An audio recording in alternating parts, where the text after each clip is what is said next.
So I wanted to make a short video about unique jewel design because we had a thread yesterday that reached the front page with a lot of argument and discussion, and I don't think people um, really made a good point why unique jewel design has kind of not really hit the spot since it was released in 2.0. So I'm just gonna make a short, hopefully short, video about what I think are the main flaws in design GG has, and maybe some things that they aren't really realizing.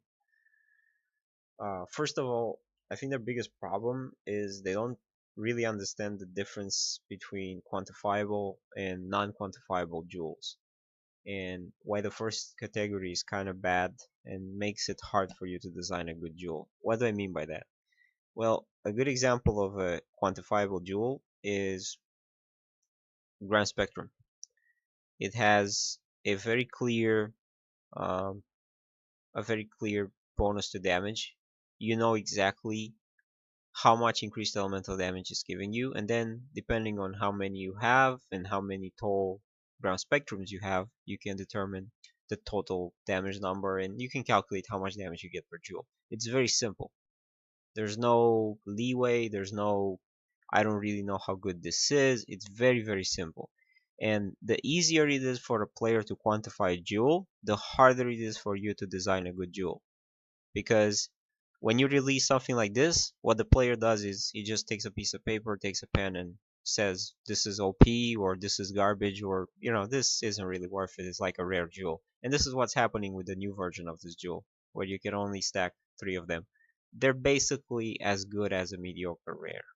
They're very uninteresting. Just why does it exist even? Just use a rare jewel. Similar example is this one. This is balanced around the point in the tree where there's the most intelligence available, and it's kind of terrible for everything except for that specific node. And nobody actually uses this jewel. Not even when double dipping was crazy, people weren't really using this jewel because it's limited by its design. It cannot really be very good, even if you have a lot of int in the area. Nobody's gonna start spending 3-4 skill points to get some more in so they can get 10, 15, 20% more. Nobody's gonna do that. That makes no sense.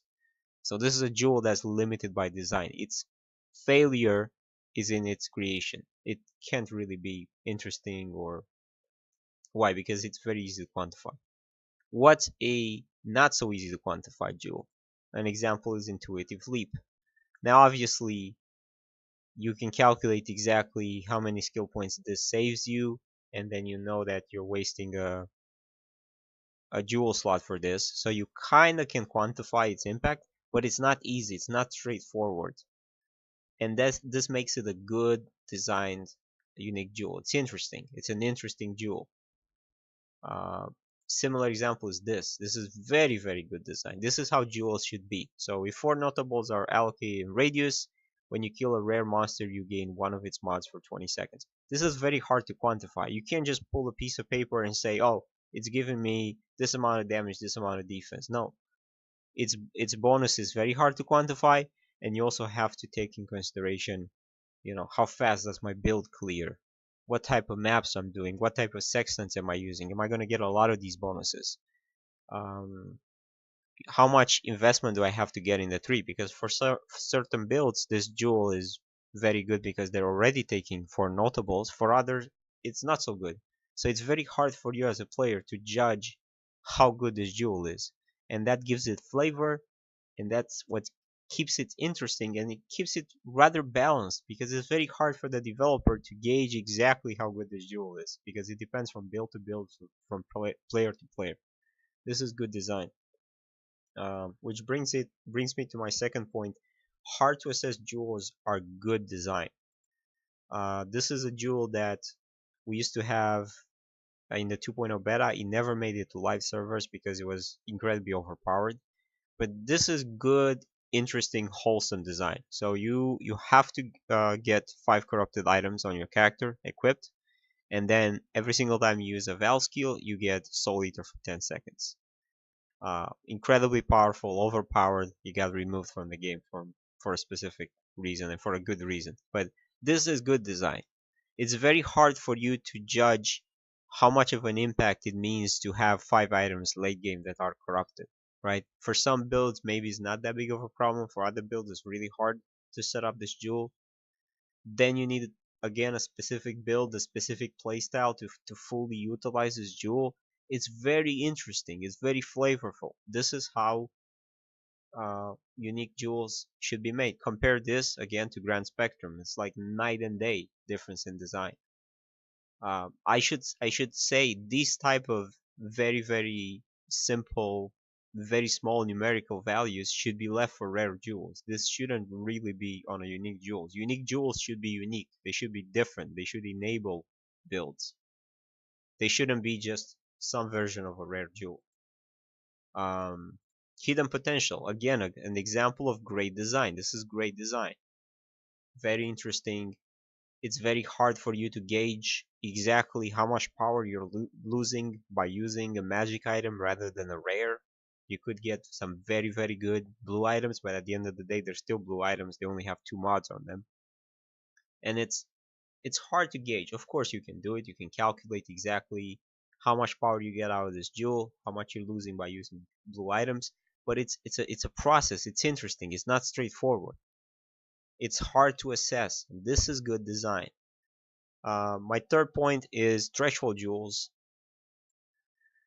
I don't really understand why threshold jewels like this exist.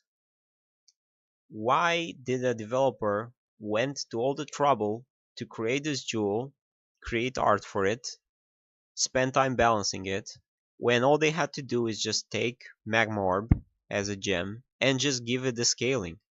Like, level 10 Magma Orb gains another projectile. Level 15 it gains another one.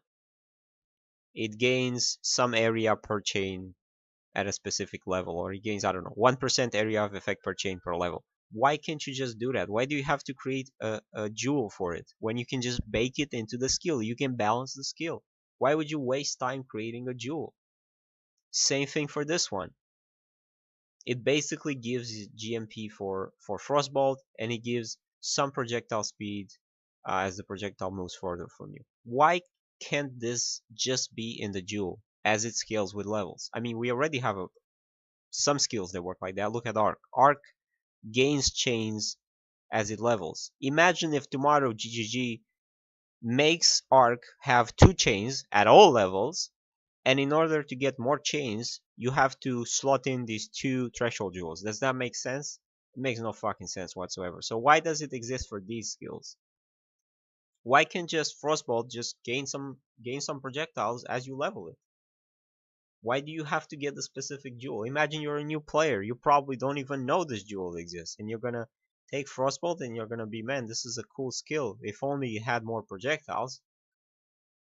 And then you put GMP on it, and you're like, yeah, the damage isn't really there anymore. I have to use this GMP jewel because maybe you don't even know this jewel exists. Why does this jewel exist when you can just modify the skill?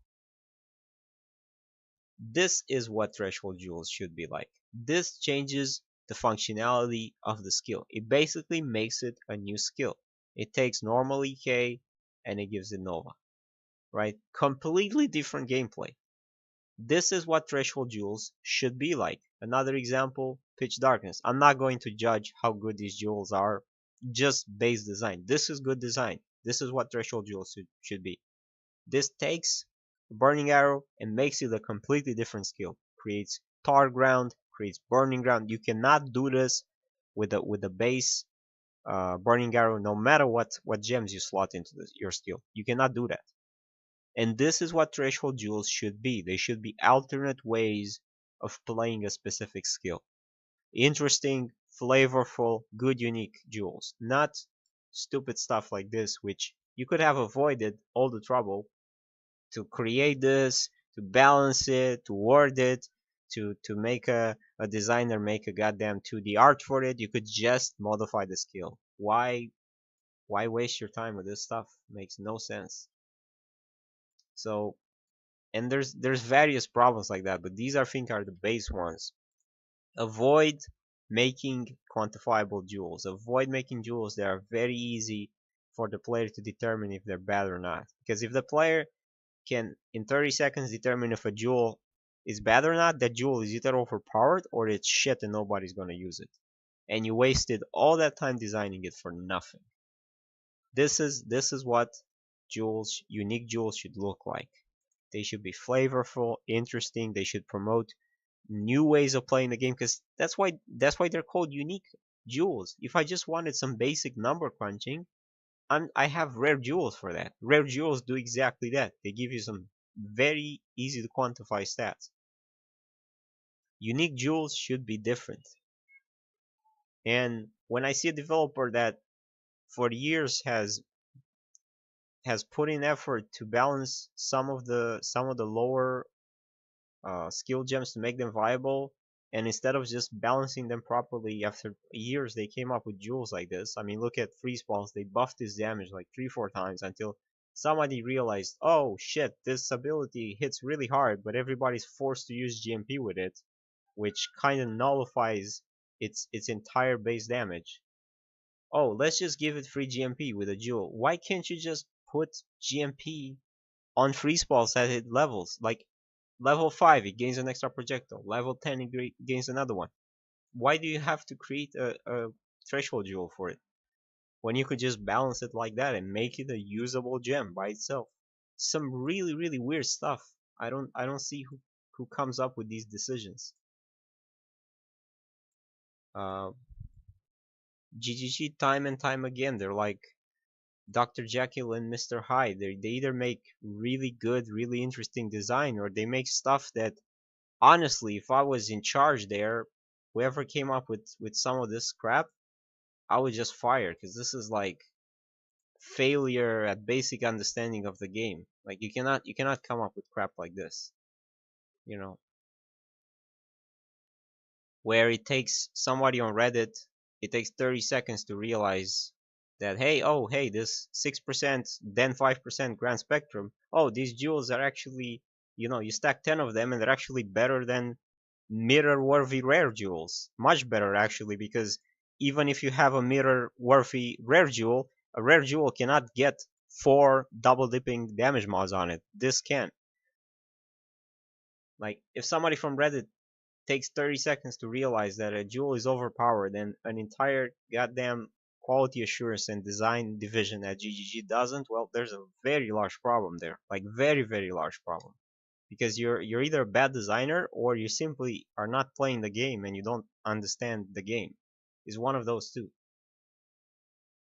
So hopefully this thing changes. I mean, generally, unique design has gotten better. I think since GAG hired the guy who made Clock of Defiance, I don't know how to pronounce his name, so I'm not gonna pronounce it. Since GAG hired that guy, direction has gotten better. Like, unique items generally are useful and good and better designed, but you still see duds like this from time to time. I'm not even gonna go into the concept that, threshold jewels, the whole idea of stack as many of them as you like and create your own build, that has gone out the window, because now they're limited to one or two usually, and the whole concept of you have to allocate points to activate them, that's gone as well. So I don't even know why the hell they're called threshold jewels anymore. I guess because they need a specific number of stats in the area, but they could remove that line and it wouldn't really make a difference. The whole concept is just, they just abandoned it. So hopefully we see some changes in the future and less duds like Frozen Trail design.